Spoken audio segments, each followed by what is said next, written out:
You're not only brilliant, you have incredible character. You have character. You have more integrity than almost anybody I know. So thank you for always sticking with me. Appreciate it. Folks, I'm grateful for his counsel and his friendship as well, but I also want to thank the members of my cabinet and the members of the Congress who are here today, and to all our diplomats and development experts, service members, and intelligence professionals. Many of the achievements we're going to discuss today are the result of your hard work, and that's not hyperbole, it's true. Thank you, thank you, thank you, thank you for your extraordinary service.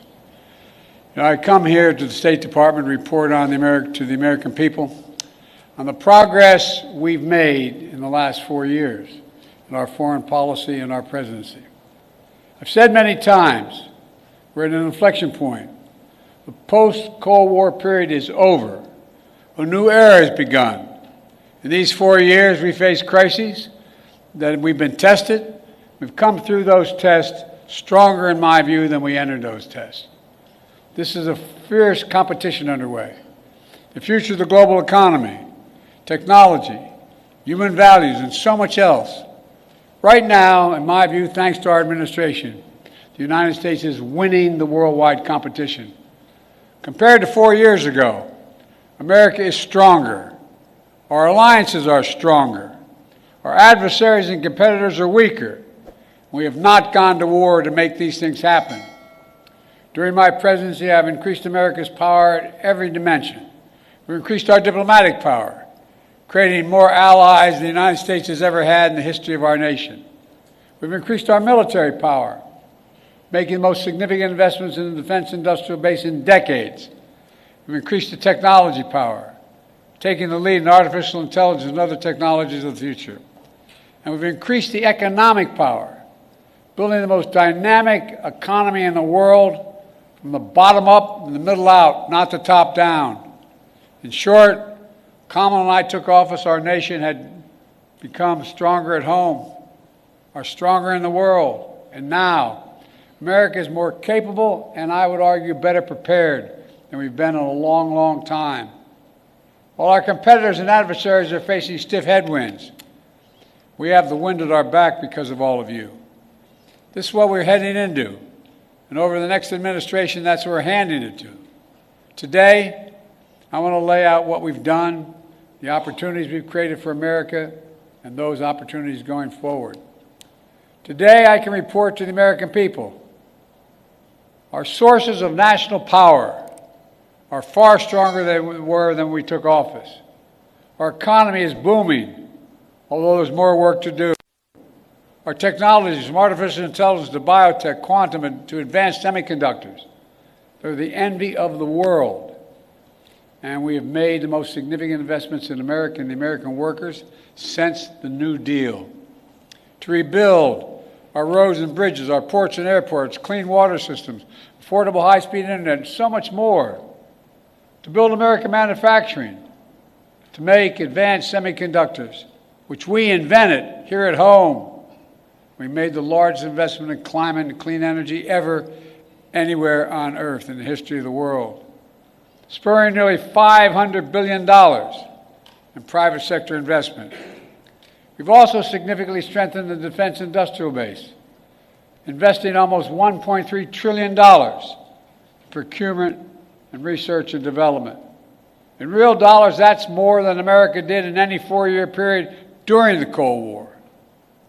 This is going to ensure that we're fully equipped to fight and win wars, which is also the best way to deter wars in the first place. Today, I can report to the American people our alliances are stronger than they've been in decades. NATO is more capable than it's ever been, and many more of our allies are paying their fair share. Before I took office, 9 NATO allies were spending 2% of their GDP on defense. Now, 23 are spending 2%. And look at the Indo-Pacific. We've made partnerships stronger and created new partnerships to challenge China's aggressive behavior and to rebalance power in the region. We did it, what few thought was possible, to build the first ever trilateral partnership between the United States, Japan, and South Korea. Then another among the United States, Japan, and the Philippines, drawing closer our Pacific allies to defend our shared security and prosperity. We brokered a defense pact known as AUKUS among the United States, Australia, and the United Kingdom, connecting the Atlantic and Pacific allies as only America is able to do. And we've taken the Quad to the next level. The United States, Japan, Australia, and India. When we had that first meeting, I was dumbfounded when they all called and said, "Can we do this at your house?" I think I'm kidding. My wife said, "No problem." It was during the UN meeting, and we thought we were going to do it in New York, but they wanted to do it in Delaware. I said, "Why?" He said, "We can know, then people will know we're really friends." Our democracy, with vibrant economies, working closely, security, supply chains, technology, and so much more. In the Red Sea, we brought together more than 20 countries to protect civilian ships from attack by the Houthis, defending freedom of navigation in one of the world's busiest waterways.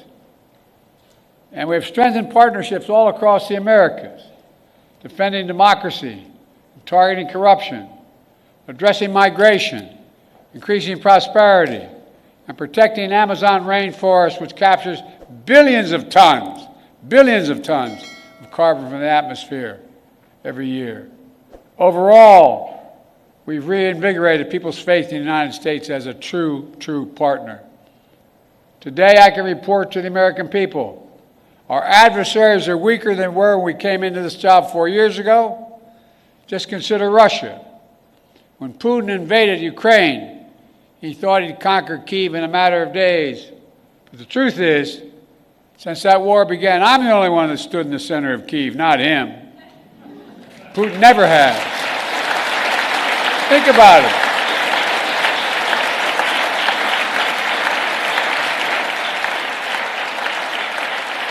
It was a long train ride, but I'm the only commander-in-chief to visit a war zone not controlled by U.S. forces. We helped Ukrainians stop Putin. And now, nearly three years later, Putin has failed to achieve any of his strategic objectives. He has failed thus far to subjugate Ukraine, failed to break the unity of NATO, and failed to make large territorial gains. But there's more to do. We can't walk away. We rallied 50 nations to stand with Ukraine, not just in Europe, but for the first time in Asia as well. Because those countries in Asia know what happens in Ukraine matters to them as well. We delivered air interceptors, massive numbers of munitions, enacted relentless, unprecedented sanctions to keep Ukraine in the fight. And now Russia is struggling to replace what they are losing on the battlefield and in terms of military equipment and fighters. And the ruble is under enormous pressure. As I saw it, when Putin launched his invasion, I had two jobs. One, to rally the world to defend Ukraine, and the other is to avoid war between two nuclear powers. We did both those things. And today, Ukraine is still free, independent country with the potential for a bright future. And we laid the foundation for the next administration so they can protect the bright future of the Ukrainian people. And now, look at Iran. Did you ever think we'd be where we are with Iran at this moment? After those despicable attacks by Hamas on October the 7th, Iran directly attacked Israel twice with hundreds of ballistic missiles and drones. And twice they failed because the United States organized a coalition of countries to stop them and ordered U.S. aircraft to come to the defense of Israel. Now, Iran's air defenses are in shambles. Their main proxy, Hezbollah, is badly wounded. And as we tested Iran's willingness to revive the nuclear deal, we kept the pressure with sanctions. Now Iran's economy is in desperate straits. All told, Iran is weaker than it has been in decades. And if you want more evidence that we've seriously weakened Iran and Russia, just take a look at Syria. President Assad was both countries' closest ally in the Middle East. Neither could keep him in power. Quite frankly, neither really tried very hard. Now, I cannot claim credit for every factor that led to Iran and Russia growing weaker in the past 4 years. They did plenty of damage all by themselves. But Israel did plenty of damage to Iran and its proxies. But there's no question, our actions contributed significantly. And now major authoritarian states are aligning more closely with one another. Iran, Russia, China, North Korea. But that's more out of weakness than out of strength. So as the new administration begins, the United States is in a fundamentally stronger position with respect to these countries than we were 4 years ago. Today, I can report to the American people we're in a better strategic position in the long-term competition with China than we were when I took office. You all recall, many experts believe were predicting it was inevitable that China's economy would surpass ours. According to many predictions, that would happen by the year 2030 or shortly thereafter. But we in this room said no. If we make the investments in ourselves, we protect our workers and technologies, that will not happen. Now, according to the latest predictions, on China's current course, they will never surpass us, period. I met one-on-one with President Xi in consequential summits. He and I have always been direct and straightforward with each other. I made it clear we expect China and everyone to abide by the international rules. And so we stood up against unfair trade practices, taking action when China dumped subsidized goods, incredibly subsidized, on our markets to undercut our workers.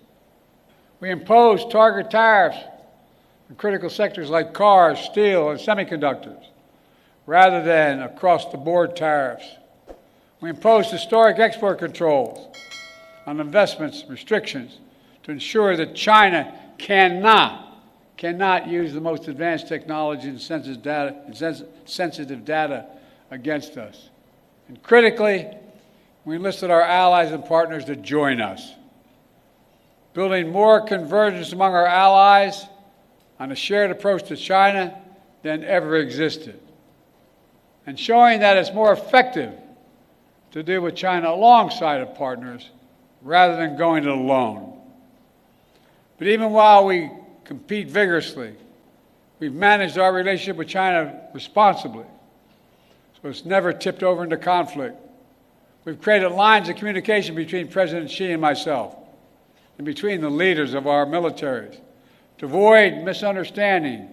We found ways to work with each other, to address climate change, to reduce the flow of fentanyl in the United States, which, by the way, overdose deaths are coming down across our nation. And in my administration, we've seized more fentanyl at our border in 2 years than the previous 5 years combined.